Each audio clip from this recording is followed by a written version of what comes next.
সবাইকে আসসালামু আলাইকুম। কিছুদিন আগে আমি একটি ভিডিও আপলোড করেছিলাম কিভাবে মার্কশিট তুলতে হয়। তো আমরা নর্মালি ওয়েবসাইটে যাব, ওয়েবসাইটে যাওয়ার পর একদম নিচে চলে আসব। নিচে চলে আসার পর দেখতে পাবো নিচে এক্সাম কন্ট্রোলারে ক্লিক করব। এক্সাম কন্ট্রোলারে ক্লিক করার পর আমরা আবার নিচে চলে আসব। দেখব যে অ্যাপ্লিকেশন ফর সার্টিফিকেটস ক্লিক করব। ক্লিক করার পর আমরা অ্যাপ্লাই ফর সার্টিফিকেটস, আবার এদিকে হচ্ছে চেক অ্যাপ্লিকেশন স্ট্যাটাস, মানে আমরা অ্যাপ্লাই করার পর এখানে আমরা আমাদের স্ট্যাটাস চেক করতে পারবো যে আমাদেরটা প্রিন্ট হয়েছে কি না। তো আমরা নর্মালি অ্যাপ্লিকেশন করতে যাব, অ্যাপ্লিকেশন করব।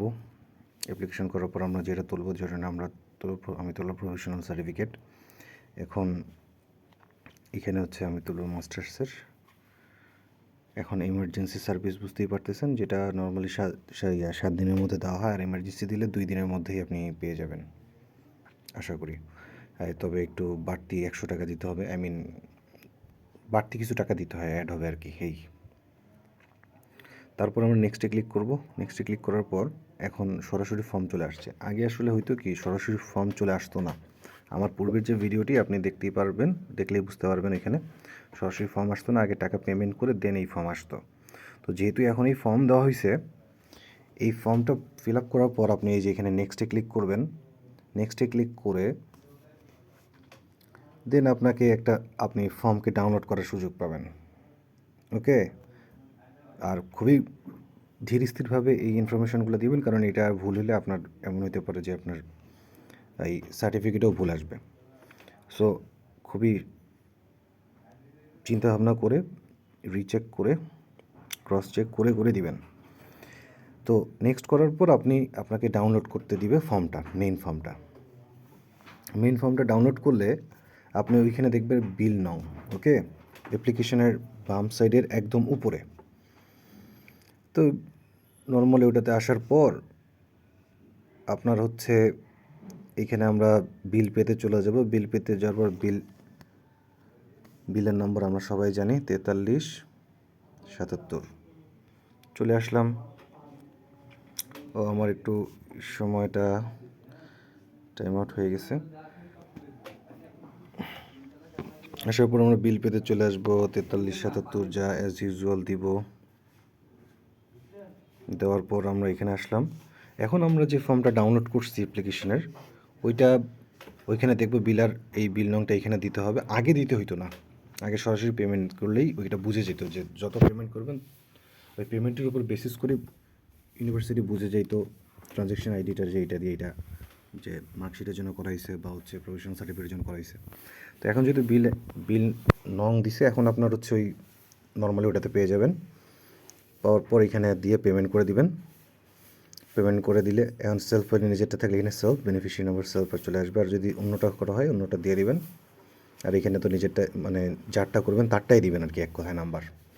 আর যদি যার নাম্বার যার ফোন সেই যদি করতেছে তাহলে এখানে সেলফ থাকবে, অ্যাজ সিম্পল অ্যাজ দ্যাট। আর এখানে আলাদা করে বোঝানোর কিছু নেই। তারপরে আপনার আবার ওইখানে ওয়েবসাইটে যাবেন, আপনার ফর্ম যেটা ফিল আপ করছেন, ফিল আপ করার পর আপনি আবার ভ্যালিডিটি চেক করবেন। মানে চেক করবেন এইভাবে যে ট্রানজ্যাকশন আইডিটা আবার এখানে মানে চাবে আপনার কাছে, রকেটের মাধ্যমে পেমেন্ট করছেন, ওইখানে রকেট দিবেন। রকেট দেওয়ার পর হচ্ছে দেন আপনার হচ্ছে ওইখানে পেইড শো করবে আপনি যখন ট্রানজ্যাকশন আইডিটা ওইখানে বসাবেন। মানে এখানে এমন কোনো রকেট সায়েন্স নাই যে আপনাকে আর দেখাইতে হবে হাতে কলমে সব। আপনি নিজে করলেই দেখতে পারবেন এখানে কী চাচ্ছে। তো ফর্ম ফিল আপ করে আগে পেমেন্ট করবেন, পেমেন্ট করে ট্রানজ্যাকশন আইডিটা এখানে বসাই দিবেন, তারপর এখানে পেইড শো হবে, তারপরে আপনি আবার ডাউনলোড করবেন। আর সামহাও ধরেন আপনি ফর্ম ফিল আপ করছেন, পেমেন্ট করছেন, ডাউনলোড করছেন, যদি হারায়ও যায়, যদি কোনো কিছু হারায়ও যায়, তো আপনি এই যে চেক ফর স্ট্যাটাস এখানে ক্লিক করে আপনার যে বিল নং যেটা আছে, আপনার যে বিল নংটা দিলেই আপনি এখান থেকে পুনরায় ডাউনলোড করতে পারবেন। তো এখন ইউনিভার্সিটি এটা অনেক সহজ করে দিছে আপডেট করার পর। অতএব আপনার এখানে পাওয়া না পাওয়ার কোনো ভয় নাই। আপনি আগে অ্যাপ্লাই করেন, করে পেমেন্ট করেন, করে ট্রানজ্যাকশন আইডিটা এখানে ভেরিফাই করে দেন আবার পুনরায় ডাউনলোড করেন। তারপরে ওটা আপনার হচ্ছে যদি আপনি মার্কশিট তোলেন তাহলে সাধারণত এই কারোর সিগনেচার লাগে না, ডিপার্টমেন্টেরও সিগনেচার লাগে না, ইউনিভার্সিটির মানে হলের প্রভোস্টেরও সিগনেচার লাগে না। আর যদি সার্টিফিকেট তোলেন তাহলে আপনার অবশ্যই হলের প্রভোস্টের সিগনেচার লাগবে। তখন আপনার ওই হলের যা লেনদেন আছে সব হিসাব নিকাশ হবে, ওটা পেমেন্ট করে দিলে, যার যদি কারো বাকি থাকে তাহলে তো পেমেন্ট করে দিতে হবে সব। আর যদি কারো না থাকে তাহলে নর্মালি আসলেই তারা সিগনেচার করে দিবে। আর এটার জন্য হলের একটা মানে প্রত্যেকটা হলের নিজস্ব তহবিল ফান্ডের একটা নম্বর আছে, হিসাব নম্বর, ওই হিসাব নম্বরে টাকা ব্যাংকে জমা দিতে হবে, অগ্রণী ব্যাংকে। এক একটা হলের এক একটা সিস্টেম। তো এই হচ্ছে ওভারঅল পরিস্থিতি, আশা করি আপনাদের কাজে দিবে। আর আমি এর আগে যে ভিডিওটি করেছিলাম তখন আসলে